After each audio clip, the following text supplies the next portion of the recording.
If your Google Ads account is suspended, you need more than an audit to fix that. Hey, this is John from StubGroup. We are the #1 resource in the world for fixing Google suspensions and policy violations and helping businesses dominate Google Ads. So why talk about audits? Well, if you're watching this video, you probably have a suspended account. So I'm going to make that assumption. And I'm going to address this to you. And you may well come across places like Fiverr, different people on Fiverr, Upwork, or places that are advertising an audit of your account to try and fix your policy issues. There's nothing wrong with an audit. We do audits as part of the work that we do here at StubGroup to fix suspended accounts. But I think a lot of advertisers just assume that, oh, just have somebody audit my account, send me some information, and then I'll get things easily fixed and get back to being able to generate money from my ad spend on Google. And unfortunately, it's a lot more complicated than that.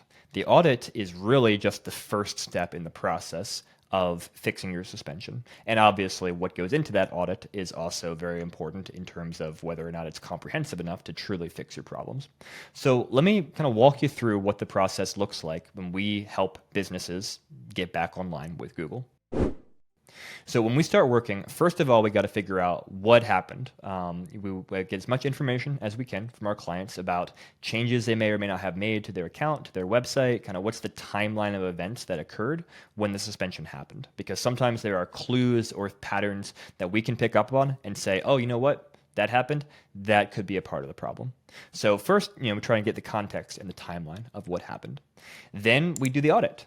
Audits are important, like I said. So there are multiple things to audit. We audit our clients' websites to see what's going on. Are there issues? Are there problems? Are there obvious things like broken links and things that aren't working that Google might not like? Are they missing policy pages they should have? Are they displaying their business information in a way that's credible to Google? So forth and so on. There's a lot of things that we audit on the account, on the website level. Also, we audit the account itself, the ad account. And if there's a Google Merchant Center account involved as well, it's suspended, we're auditing that as well. And there's a bunch of things we're looking at, everything from are there redirects in ads to what information is entered as far as payment methods and so forth and so on. A lot of things that can go wrong at the account level as well. Then when we identify issues, we help our clients fix those, figure out what needs to be changed, walk them through, guide them through making those changes, often make many of the changes ourselves, and try and get everything looking as picture perfect as possible and as fully compliant with Google's policies as possible. Because as you probably know if you're watching this video, Google really doesn't give you much information to explain why you're suspended. They just point you to these vague articles and you're on your own to figure it out. Or you can work with experts like StubGroup. And so, again, start with a timeline context, then we get to the audit, then we get to the appeal. Well, the appeal is also crucial. You are having an opportunity to submit to Google your appeal of the suspension and why you believe they should let you back into Google's ecosystem. And there are things that Google likes to see in the appeals. There are ways they like to see it structured, information they want to see, documentation they want to see about your business and the legitimacy of your business.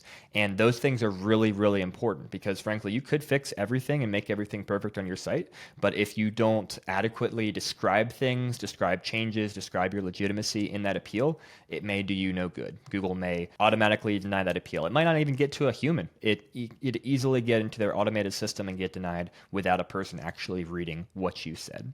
So the way you structure the appeal, what you say, what you don't say are very important as well.